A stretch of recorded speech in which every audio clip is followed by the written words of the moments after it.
Olá pessoal, sejam bem-vindos ao nosso canal. Vamos lá dar início na série solar.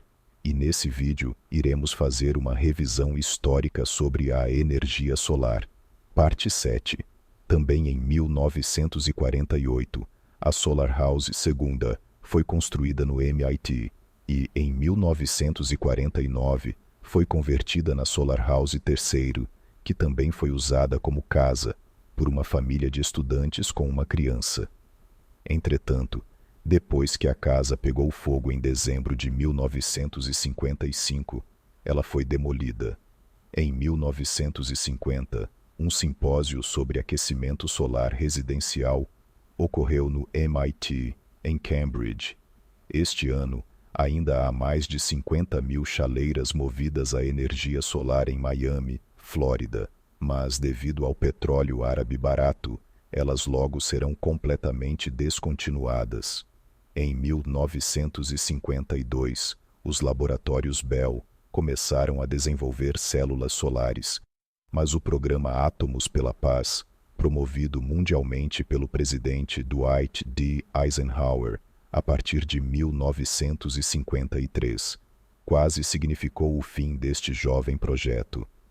Em vez disso, bilhões agora estão fluindo para a expansão da energia nuclear.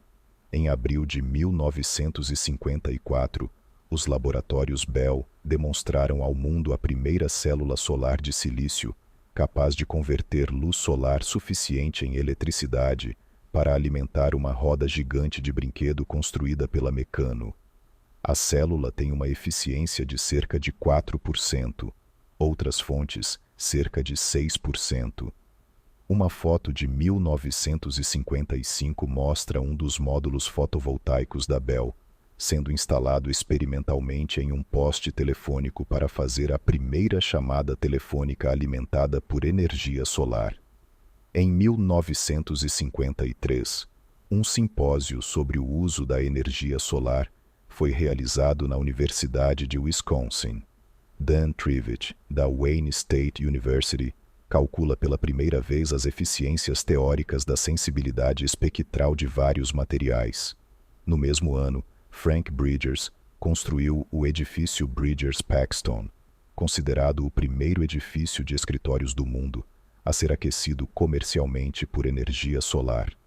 Na edição de setembro de 1953 da revista americana Mechanics Illustrated, aparece um longo artigo intitulado "Por que não temos energia solar?". As imagens mostram enormes sistemas de espelhos parabólicos que acionam usinas termoelétricas para gerar eletricidade. Basicamente são motores a vapor movidos a energia solar muito ampliados, como aqueles apresentados, em forma de modelo, por Abbott em 1936. O parágrafo a seguir do artigo parece interessante e muito voltado para o futuro. O público americano superestimou enormemente o potencial da geração de energia nuclear. À medida que as dificuldades técnicas e os riscos de radiação das usinas nucleares gradualmente vêm à tona, o interesse dos especialistas também está começando a esfriar. A energia solar, por outro lado, não causa tais dores de cabeça.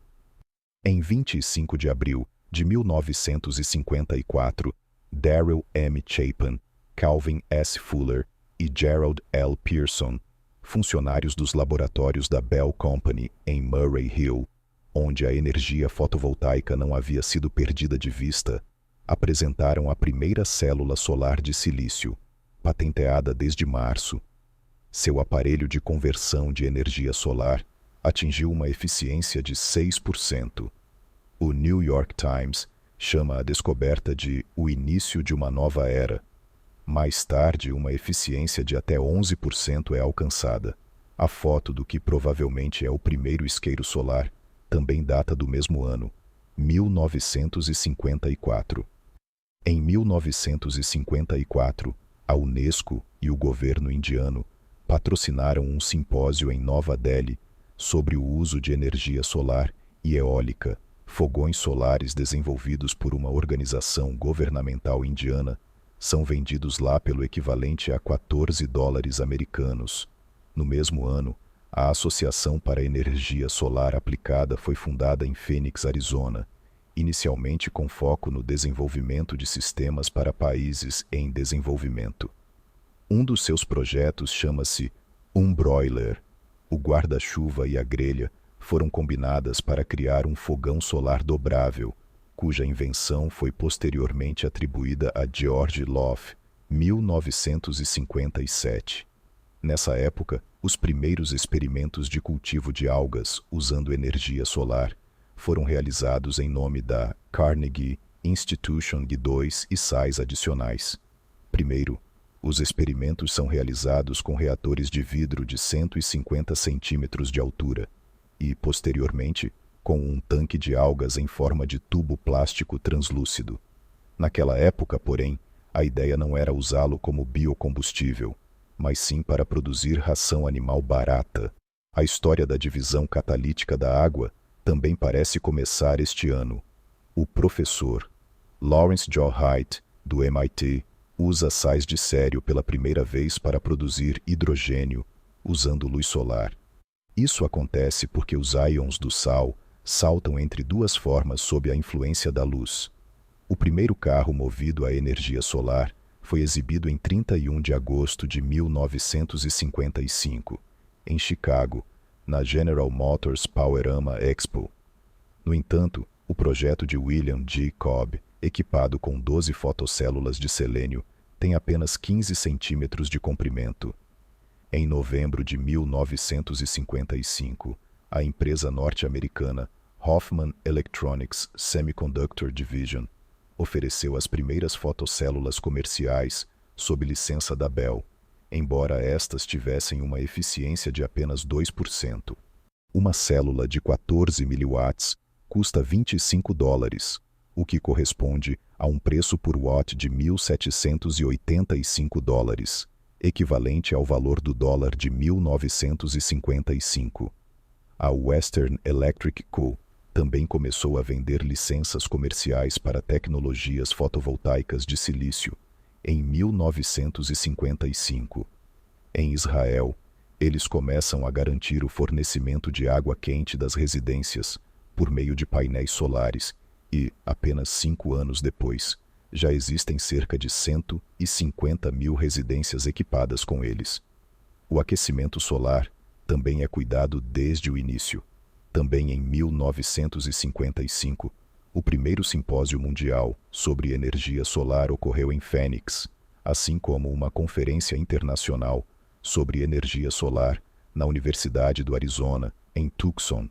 O primeiro rádio movido a energia solar foi destaque na edição de abril de 1956 da revista americana Popular Electronics. O receptor de rádio experimental de bolso pesa apenas 10 gramas e, quando totalmente carregado, funciona por mais de 8 meses, mesmo na escuridão total, embora eu não tenha conseguido verificar isso. O dispositivo, desenvolvido pela General Electric, tem uma mini bateria, 4 transistores e 7 células solares. Em 1956, meia tonelada de gelo foi produzida diariamente usando uma máquina solar de amônia na antiga URSS, e outras plantas experimentais foram instaladas no deserto armênio. O princípio da torre solar também parece ter sido implementado lá pela primeira vez. Em 1956, os dois inventores, Taylor Charles Fayette e James C. Livengood, solicitaram uma patente para sistemas de fornecimento de energia em alta altitude, nos quais a energia solar opera motores térmicos que acionam geradores elétricos. Patente dos sistemas de fornecimento de energia em alta altitude, concedida em 1961. Em 1957, as células solares da Hoffman Electronics Corp. Chegaram ao mercado. Uma eficiência de 8%, e a empresa lança o primeiro rádio de bolso chamado Transsolar. Nos anos seguintes, foram vendidos vários modelos movidos à luz solar ou a baterias. Em 1959, foi desenvolvida uma célula solar comercial com eficiência de 10%. Essa alta eficiência se deve a um contato de grade que reduz a resistência da célula. Em 1960, a empresa tinha um módulo solar com eficiência de 14%. O rádio transistorizado, modelo KP706, mostrado aqui, também está sendo lançado no mercado e está equipado com um painel solar de 12 centímetros de comprimento e 3 centímetros de largura. Os mencionados Chapin, Fuller e Pearson, que agora trabalham para a AT&T, receberam a patente do Zebirio-Airov em 1957 para seu aparelho de conversão de energia solar, que eles também chamam de bateria solar. Também em 1957, e décadas à frente de seu tempo, V.K. Baum, da Itália, propôs um sistema de torre solar com um absorvedor central. O primeiro sistema será construído por Giovanni Francia, perto de Santa Hilário, na França, que também usará rastreamento solar automático. 20 anos depois, França também está envolvida no planejamento de uma usina de 400 kW na Georgia Tech. Em 17 de março de 1958, a Marinha lançou o Vanguard I, um satélite que foi o primeiro a ser equipado com as novas fotocélulas. Este sistema de 0,1 watt com uma área de superfície de 100 cm², opera um transmissor de backup de 5 mm de potência e opera por 8 anos. O custo é equivalente a $2.000 por watt.